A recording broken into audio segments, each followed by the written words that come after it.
Today we're going to discuss just a few things on the removal of shock absorbers on a Class 8 tractor.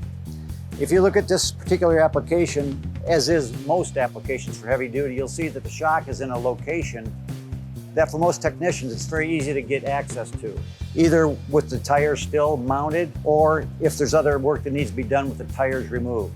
What we're finding out from more and more technicians that we talk to, it's not the challenge in getting to the shock, it's getting that shock off the vehicle, because most times the shock is very accessible. Most mechanics realize, and what they do first when they have a job where they're going to take a shock off, is they get out a cutting torch.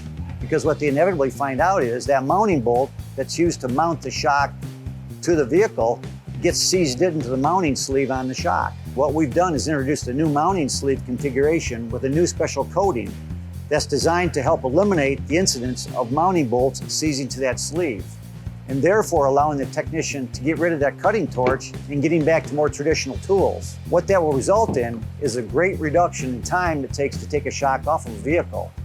Even if we're talking only 5 to 10 minutes per corner, as you do more and more corners on that vehicle, it does add up. I'd like to discuss now a certain application, and it's the Freightliner FAS suspension. If you look at the shock absorber in the lower mounting configuration, you'll see that there's a large offset on this mounting sleeve. It's critical that when a technician goes to replace the shock absorber, that this larger offset is put inboard on the suspension. If you was to reverse that and have this placed outboard, it would place unusually high side loads on the shock absorber. Two important points that I wanted to discuss have to do with the mounting kits that are used on shocks that incorporate a stud mount. The first point is the proper way to assemble these cushions and retainers, in particular these retainers. As you see here, the retainers are assembled in the proper orientation. To reverse that would be improper. They're always facing in this direction. The second point has to do with how much do you torque down this nut.